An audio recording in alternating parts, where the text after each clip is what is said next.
আগামী ফেব্রুয়ারির পরে অপারেশন ক্লিন হার্টের নামে কয়েক হাজার ইসলামপন্থীরা মারবে, মনে রাখবেন। নিশ্চিত যদি আবার গুম করার নাটক করতে হয়, এবং দেখবেন সেদিন গুমের আর কোনো সমালোচনা হবে না, কারণ এই গুমটা হলো হালাল গুম। আওয়ামী লীগের আমলে গুমটা ছিল হারাম গুম। এখন ওই স্ত্রী হয়ে গেছে, ওরা এখন গুম করা যাবে। নতুন দলের রাজনীতি যারা করতেছেন তারা কিন্তু ওই ফ্রেমের পলিটিক্স করছে। এই জন্য আমরা যখন বারবার বলছি, বড় দলগুলো সবগুলোকে বলছি যে জুলাই সনদের অধীনে নির্বাচন হইতে হবে, জুলাই সনদের অধীনে সংসদ তৈরি হইতে হবে, জুলাই সনদের অধীনে শপথ হইতে হবে, তারা এটা মানতে পারে না। তারা দৌড়ায় খালি ৭২-এ চলে যায়, কারণ ৭২-এর ন্যারেটিভের সাথে ভারতের আশ্বস্তি আছে যে তাকে তোমরা ক্ষমতায় আনবো যদি তোমরা এই ফ্রেমে থাকো। তোমরা ক্ষমতায় আসার সমস্যা নাই, কিন্তু এই যে আওয়ামী লীগের দিল্লির যে ফ্রেম, এই ফ্রেম থেকে তুমি বের হয়েও না। ওই ফ্রেম থেকে বের হইলেই তোমাকে আমি নিরাপত্তার হুমকি বানায় দিব, তোমাকে আমি জঙ্গিবাদের সমর্থক বানায় দিব। আপনি চিন্তা করে দেখুন তো, এখন কোনো পত্রিকায়, ওই যে বড় বড় পত্রিকাগুলো আছে গুরুত্বপূর্ণ, বিএনপি জামাত একসাথে লেখে? খেয়াল করে দেখেন তো, কোথাও লেখে বিএনপি জামাত মৌলবাদী গোষ্ঠী? জিয়াউর রহমান ওই ৭১ সালে শর্ট ছিল, মুক্তিযুদ্ধ করে না, এই কথা লেখে? খালেদা জিয়া সম্পর্কে কোনো বাজে কথা লেখে? তাহলে যেই পত্রিকাগুলো হাওয়া ভবনের ন্যারেটিভ বানাইছে, তারেক রহমানকে পিটানোর বন্দোবস্ত করছে যেই পত্রিকাগুলো, যেই বুদ্ধিজীবীরা, যেই চ্যানেলগুলো দিনরাত বিএনপি জামাত ট্যাগ করে রিপোর্ট করেছে, তারা কেউ আজকে এই কথাটা বলছে না কেন?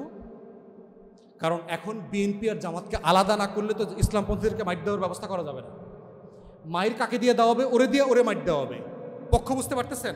বিএনপি জামাত কেন আগে করছে? আওয়ামী লীগ সাপেক্ষে ওদের দুজনকে সবাই পিটাইতে হবে, পিটানোর ব্যবস্থা করছে না? পিটানোর জন্য যে বৈধতা সম্মতি উৎপাদন করা দরকার, পুরোটা তারা করছে।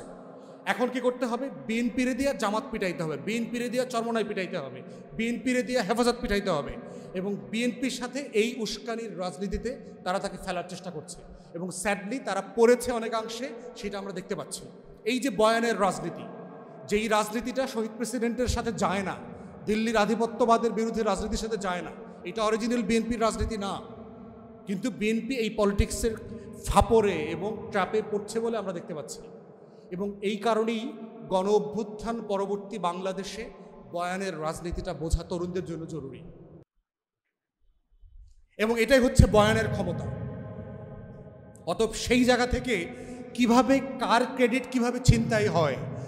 শেখ মুজিব 9 মাস কি জেলখানায় ছিল না ডুপ্লেক্স পাকিস্তানের বাংলো বাড়িতে ছিল? পড়ছেন আপনারা হিস্ট্রিতে? তার কুকের ইন্টারভিউ আসছে না, তারা যে রান্না করে খাওয়াইতো? পড়ছেন আপনারা? দেখছেন ইন্টারভিউতে? উর্দুতে আছে, ইংলিশে আছে, ইন্টারভিউগুলো পড়বেন। শেখ মুজিবকে যে রান্না করে খাওয়াইতো, কি ধরনের প্রিজনারের জন্য আলাদা কুক পর্যন্ত দেওয়া হয়, যিনি বাঙালি খাবার রান্না করতে পারেন। ধরেন আমি সাটগা এলো, জেলে গেলাম, বাইরে কইলাম যে ভাই ডিভিশন দিবেন, লগে সাটগা থেকে ওই মেজবানি খাবার দাবার রান্না করতে পারে, এরকম একটা শেফ দিতে হইব। দিয়ে দিল। ব্যাপারটা কেমন হলো? আমি জেলে থাকলাম, ব্যাপারটা এরকম? হ্যাঁ, প্রতিদিন পত্রিকা আসতেছে, পত্রিকায় খবর পড়তেছে, জানে না কি হইতেছে আবার পত্রিকা পড়ার পরে। মানে বয়ানটা দেখেন, মানে সে যে পুরো জাতিকে নিরস্ত্র রেখে পালায়া চলে গেছে, একটা জাতিকে, কত বড় মানে কাপুরুষ। এই কাপুরুষকে আমার মুক্তিযুদ্ধের জনক বানাইছে, তাকে মিথ্যাচারের কি পরিমাণ শিফট করতে হয়েছে তাকে চিন্তা করেন। এবং সে নিজে কোর্টে ওখানে জবানবন্দি দিছে যে আমি পাকিস্তানের অখণ্ডতায় বিশ্বাস করি। কোর্টে, পাকিস্তানের কোর্টে তার বিরুদ্ধে রাষ্ট্রদ্রোহিতার মামলা হয়েছে, তো সে কোর্টে বলছেন আমি পাকিস্তানের অখণ্ডতায় বিশ্বাস করি, এবং সেইটার জন্য তো সে কাজও করছে। কাজ করে নাই? ভারত থেকে বাংলাদেশে এসে প্রথম কি বলছে? ভারতে গিয়ে গান্ধীরে বলছে না সৈন্য উঠায় ফেলতে হবে? তো শেখ মুজিব যদি এত ভারতপ্রেমী লোক হয়ে থাকে, এত যদি মুক্তিযুদ্ধের সপক্ষে শক্তি হয়ে থাকে, তাহলে ভারতের সৈন্য উড্র করলো কেন? যৌক্তিক প্রশ্ন না?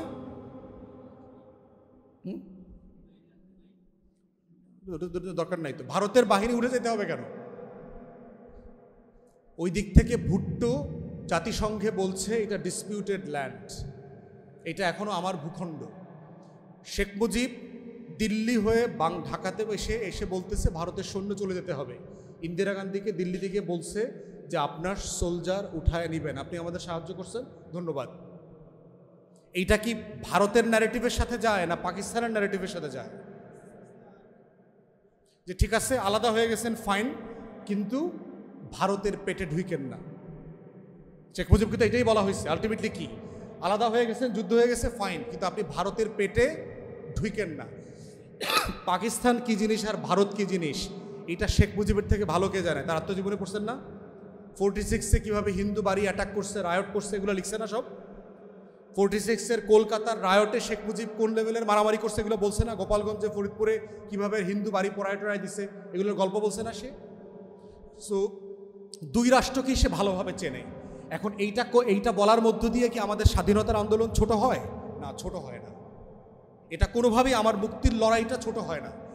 যেটা হচ্ছে এই লড়াইটাকে কি আপনি দিল্লির চোখ দিয়ে ব্যাখ্যা করবেন, না এইটাকে আমার নিজস্ব একটা জনযুদ্ধ বাংলাদেশপন্থী চোখ দিয়ে ব্যাখ্যা করবেন? আমার রাষ্ট্রটাকে আমার মতো করে ব্যাখ্যা করবেন কিনা? এর মানে এইটা কি যে বাংলাদেশ পাকিস্তান হয়ে যাবে? প্র্যাকটিক্যালি সম্ভব? আমার সীমানা আছে। বাংলাদেশে কোনো মানুষ গত 54 বছরে বলছে আমি পাকিস্তান হইতে চাই? কেউ বলছে? কিন্তু দেখবেন যে প্রত্যেক দিন যারাই দিল্লির আধিপত্যবাদীদের বিরুদ্ধে কথা বলে তারা বলে ও পাকিস্তানপন্থী। খেয়াল করছেন? আমরা কেউ কি কোনোদিন বলছি যে আমরা পাকিস্তান হইতে চাই? বাংলাদেশের কোনো পলিটিক্যাল পার্টি কোনোদিন বলছে 71-এর পরে? বলে নাই। তাহলে সেই জায়গাতে দেখেন আপনি বাংলাদেশের মুক্তির লড়াইটাকে কোন চোখ দিয়ে ব্যাখ্যা করবেন, এটা হলো বিষয়। এগুলো বলার মানে এটা না যে আমার মুক্তির লড়াইকে আমরা ছোট করছি। কোনোভাবে আমার মুক্তির লড়াই ছোট না। জেনুইনলি বৈষম্য হয়েছে, যুদ্ধ চাপিয়ে দেওয়া হয়েছে আমাদের উপরে। পাকিস্তানিরা নির্বাচনে জেতার পরেও বিজয়ী দলকে ক্ষমতা দেয় না, এগুলো তো সত্য, ফ্যাক্ট। শেখ মুজিব ইলেকশনে জিতছে তো ভাই, ওরে ক্ষমতা দিবেন না আপনি? আপনি কেন ক্র্যাকডাউন করবেন আপনার দেশের মানুষের উপরে? ক্র্যাকডাউন তো আপনি করতে পারেন না।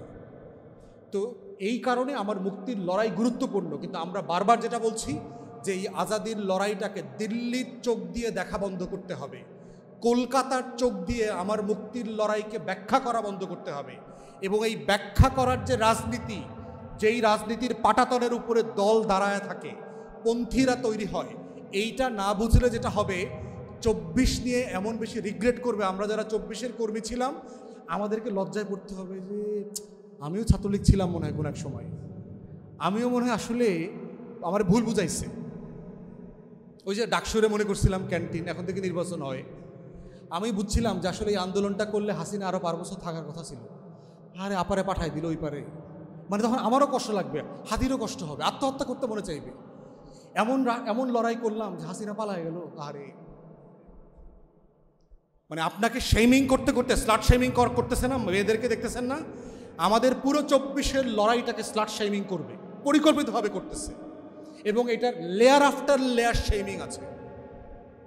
আজকে হয়তো বিএনপিরে করতেছে না, জামাতরে করতেছে, আজকে হয়তো সাদিক কায়েমরে করতেছে। দেখেন কয়দিনের ভিতরে মেঘমল্লার বসুরা তার আগের চেহারায় ফিরে আসছে, খেয়াল করছেন? মানে এই যে স্লাট শেমিং করা, ট্যাগিং করা ও অপরায়ণের রাজনীতি, সে তো তমুক, সে রাজাকার, সে আলবদর, খেয়াল করছেন কতদিনের ভিতরে এটা ফিরে আসছে? বামের খাবার ছিল, এইসব পোলাপানের খানা ছিল গত ক্যাম্পাসে গত বছর। তাহলে দেখেন 1 বছরের ভিতরে তারা কোথায় ফিরে আসছে। এবং এই ফিরে আসাটা যদি বাংলাদেশের রাজনৈতিক দলগুলো অ্যালাউ করে কন্টিনিউয়াসলি, কী ফর্মে সে ফিরবে? আমরা এত কিছু বলছি, এত কিছু করছি, আমরা উদিচির পলিটিক্সটা কি কখনো বোঝার চেষ্টা করছি? ছায়ানট আসলে কি করে? ওকে আসলে শুধু গান গায়, ওর গানটাকে খুব নিরপরাধ একটা গান, শালিক পাখির গান। ওটা কি ওই যে লালনের গানের মতো যে মন মাঝি খবরদার, আমার তরি যেন ভেরে না, নৌকা যেন ডোবে না। তো কি করবে? নৌকাটা কি হলে কি হবে? নৌকাটা তুলে কি করবে? মানে গানটা কি আসলে এরকম না? ওই যে মরে যাওয়ার পরে রবীন্দ্রসঙ্গীত গায়া গায়া কবর দিতেছে, দেখছেন না? তাহলে এই প্রত্যেকটা কালচারাল ফ্রন্ট অর্গানাইজেশনকে দেখতে হবে। বিশ্ব সাহিত্য কেন্দ্রে শুধু বইয়ের হিসাব করেন একদিন, আপনারা যারা বিশ্ব সাহিত্য কেন্দ্রে যান, আমি তো বিশ্ব সাহিত্য কেন্দ্রের একসময় পাঠক ছিলাম, আপনারা গিয়ে দেখবেন যে বাচ্চাদেরকে আসলে সে কোন বইটা পড়ায় এবং কোন বইগুলো পড়ায় না। মাথায় রাখতে হবে শেলফে যে বইগুলো আছে এটা বই থাকার একটা রাজনীতি, আর শেলফে যে বইগুলো নাই ওইটা আরো বড় রাজনীতি। তাহলে বাচ্চাকে আপনি কোন বইটা পড়াচ্ছেন আর কোনটা পড়াচ্ছেন না, এই না পড়ানোর মধ্য দিয়ে যে আপনি একটা বাচ্চাকে ব্রেইন ওয়াশ করছেন, বয়ান তৈরি করছেন, এই পলিটিক্সটা আপনাকে বুঝতে হবে। এই জন্য আপনারা বিশ্বায়িত কেন্দ্রে গিয়ে শেলফিকে দেখবেন আসলে ওরা কি বই পড়ায়। মানে এটা শুধু নীরব, মানে একটা নিরপরাধ লাইব্রেরি এভাবে দেখার সুযোগ নাই। এরকম যারা ছবির প্রদর্শনী করতেছে, এক্সিবিশন করছে, সে আসলে তার লড়াইটা কি, সে আসলে কি করে। তাহলে এই 24কে কেন্দ্র করে আমার প্রত্যেকটা কালচারাল ফ্রন্টকে নতুন করে চ্যালেঞ্জ করতে হবে, তাকে নতুন করে নতুন চোখ দিয়ে দেখতে হবে যে কেন পাঠ্যপুস্তকে এই লেখকের বই পড়ানো হচ্ছে, এই লেখকের কবিতা পড়ানো হচ্ছে, এই লেখকের প্রবন্ধ পড়ানো হচ্ছে, কিন্তু আমার আজাদির লড়াইয়ের শত শত বছরের পক্ষের কোনো গল্প নাই কেন। আমার ব্রিটিশ বিরোধী আন্দোলনের একজন হিরো যারা ছিল, নায়ক যারা ছিল, একজনের গল্প নাই কেন। সূর্য সেন, প্রীতিলতা ওয়াদ্দেদারের নামে কতগুলো হল আছে হিসাব করেন তো। সূর্য সেন আর প্রীতিলতার নামে কতগুলো হল আছে সারা বাংলাদেশে, শুধু হিসাব করেন। আল্লামা ইকবালের নামে হল থাকতে পারবে না কেন? হোয়াটস রং? হাবিলদার রজব আলীর নামে হল নাই কেন? সিরাজউদ্দৌলার নামে হল নাই কেন? কেন নাই? সমস্যা কোথায়? কখনো প্রশ্ন করছেন? মানে হলের নাম আছে, ঠিক আছে, ফাইন, কিন্তু অন্যটা নাই কেন? এবং প্রীতিলতার নামে হল করতে হবে, এটা নিয়ে এই দেশে তো আন্দোলনও হচ্ছে। তাহলে সূর্য সেন প্রীতিলতাকে, ক্ষুদিরাম দেখছেন না, একবার কি জানো ওর গান বানাইছে না, হ্যাঁ, একবার বিদায় দে না। তাহলে আমার সিরাজউদ্দৌলা নিয়ে গান নাই কেন? তাহলে যারা গত শতাব্দীতে হিন্দুত্ববাদী রাজনীতি করছে, আজকের বিজেপির রাজনীতি করছে, তাকে বাংলাদেশের তরুণদের কাছে, যুবকদের কাছে আইডিয়াল নায়ক বানানো হচ্ছে। আর সিরাজউদ্দৌলাকে বলা হচ্ছে কাপুরুষ ছিল, নারী আসক্ত ছিল। দেখবেন সিরাজউদ্দৌলার টাইটেলগুলো দেখবেন, সিরাজউদ্দৌলা সার্চ করেন, খুবই দুর্বল শাসক ছিল, এ আসলে পতনের উপযোগীই ছিল। ফ্রেমিংটা দেখেন, এই ফ্রেমিংটা হচ্ছে বয়ান, এবং এই ফ্রেমটা কে করছে, এই ক্যারেক্টারগুলো বোঝাও আপনার জরুরি। কোন কোন বাংলা পত্রিকা, কোন কোন ইংরেজি পত্রিকা। একসময় আমাদের ছোটবেলায় আপনার ওই মৃত্যুর পরে না ফেরার দেশে চলে গেছে এরকম কোনো কথা শুনি নাই কোনোদিন। উনি ইন্তেকাল করেছেন এবং ব্র্যাকেটে ইন্না লিল্লাহি ওয়া ইন্না ইলাইহি রাজিউন লেখা থাকতো। এখন কি লেখে বড় বড় পত্রিকাগুলো? না ফেরার দেশে চলে গেছে। দাফন কাফন লেখে না, কি লেখে? শুধু শেষকৃত্য না, লাশরে কি বলে? সব বলে, মরদেহ বলে, খেয়াল করছেন? লাশ বলে না। তাহলে দেখেন এই যে শব্দের মধ্য দিয়ে আমার প্রত্যেকটা শব্দের সাথে কিন্তু আমার বিশ্বাস, আমার লড়াই, আমার ইতিহাসের পরম্পরা জড়িত আছে। ইন্তেকাল শব্দ কি শুধু একটা ইন্তেকাল, একটা ওয়ার্ড, একটা শব্দ? এটা একটা ফিলিংস, এটা একটা আমার লড়াই, আমার বিশ্বাস, আমার সব কিছু জড়িত আছে। আমার কালচার, আমার তাহাজিব তামুদ্দুন সব কিছু জড়িত না এই শব্দের সাথে। ইন্তেকালের মানে কি? শান্ত করা। এই জন্য আরবরা যখন দেখেছি, আরবরা বলে, অমুকের নাম বলে বলে ইন্তেকালা ইলা রাহমাতিল্লাহ, তিনি আল্লাহর রহমতের দিকে চলে গেছেন। আমরা যারা পরকালে বিশ্বাস করি, আমরা তো না ফেরার দেশে বলতে চাই, ওইরকম দেশ নাই তো, আছে? ওই রকম দেশ থাকলে তো মানচিত্রে থাকতো। না ফেরার দেশ নামে তো একটা দেশ থাকলে তো ওইটা মানচিত্রে থাকতো না। মানচিত্রে এরকম কোনো দেশ নাই তো। তাহলে যেই দেশের নাম মানচিত্রে নাই সেটা দেশ হয় কিভাবে? দেশ মানে তো যেখানে গিয়ে বাস করা যায়। তাহলে ওই দেশটা তো বাস করার মতো দেশ না। বাস করার মতো দেশ হইলে তো ওটা মানচিত্রে থাকতো। তাহলে আমি এমন একটা দেশে যাচ্ছি যেই দেশটাকে আসলে আপনি এই শব্দে ব্যাখ্যা করতে পারবেন না।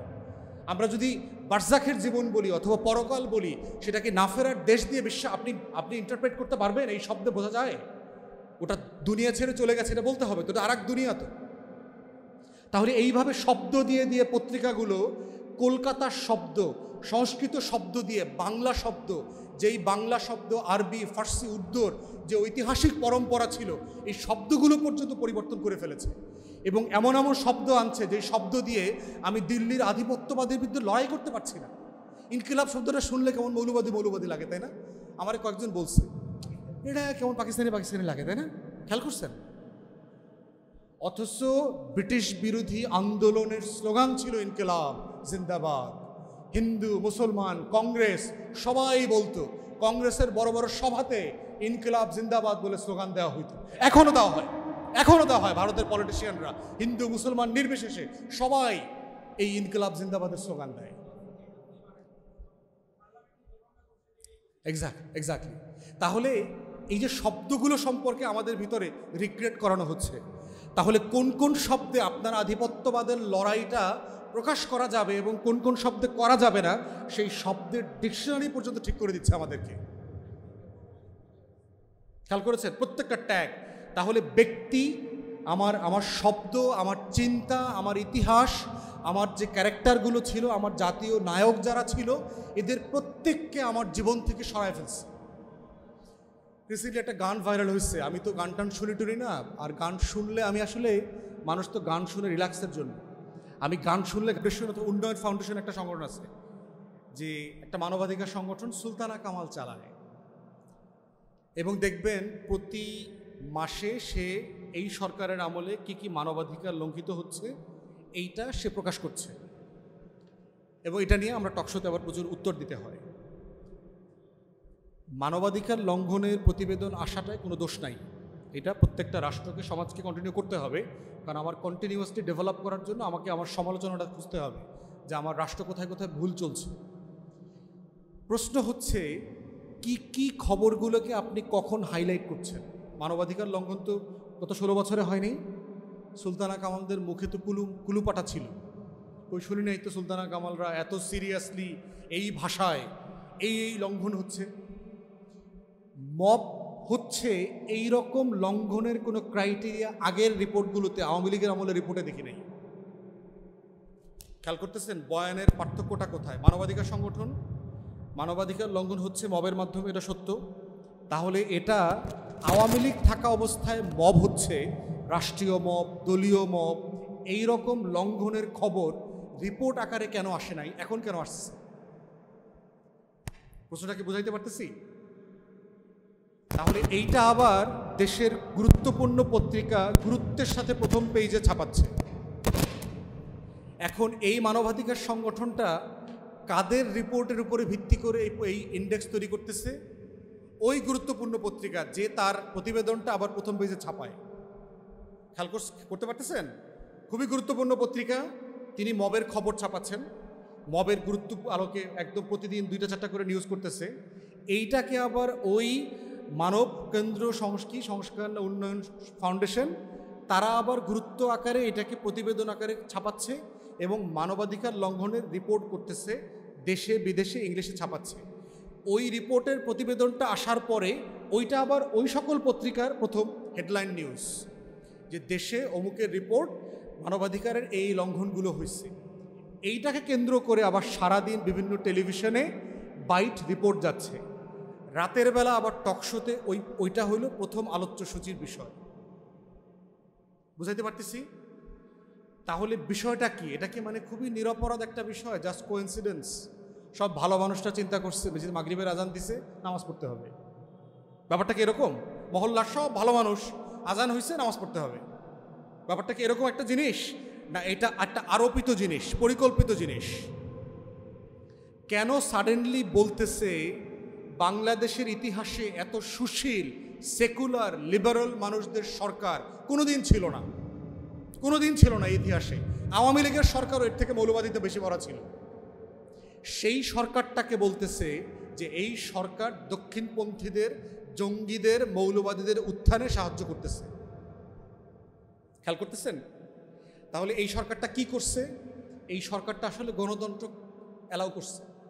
এখানে হেফাজত মহাসমাবেশ করতে পারতেছে, বিএনপিও মহাসমাবেশ করতে পারতেছে, চরমনাইও পারতেছে, জামাত শিবিরও পারতেছে। তাহলে বিএনপির বড় বড় মহাসমাবেশের পরে দক্ষিণপন্থীদের উত্থান, এই রিপোর্টটা তো আসে না। তাহলে বাংলাদেশেরই অন্য রাজনৈতিক দল যে ভিন্ন রাজনীতি বিশ্বাস করে, তার মহাসমাবেশের পরে বড় বড় পত্রিকাগুলোতে বড় বড় কলাম আসতেছে। বিএনপির নেতারা আবার ওই সমাবেশের উপর ভিত্তি করে সাক্ষাৎকার দিচ্ছেন যে বাংলাদেশে দক্ষিণপন্থীদের উত্থান হচ্ছে, মানে মৌলবাদীদের আখড়া হইতে বাংলাদেশকে আমরা অ্যালাউ করব না, এরকম কথা বলছে না? গত বছর মনে ছিল না? মারামারি করার সময় মনে ছিল কিনা? যখন মারামারি চলতেছিল তখন এই কথাগুলো বলেছিল কিনা যে দক্ষিণপন্থীদের সাথে আমরা কোনো লড়াই করব না। বাস্তবতা তাই হওয়া দরকার না? আমি যদি কোনো সাথে না শুই, আমি কি এটা অমাবস্যা শোবো না, না পূর্ণিমাতেও শোবো না, কখনো শোবো না। যারা শোয় না তারা কোনো আমলেই শোয় না।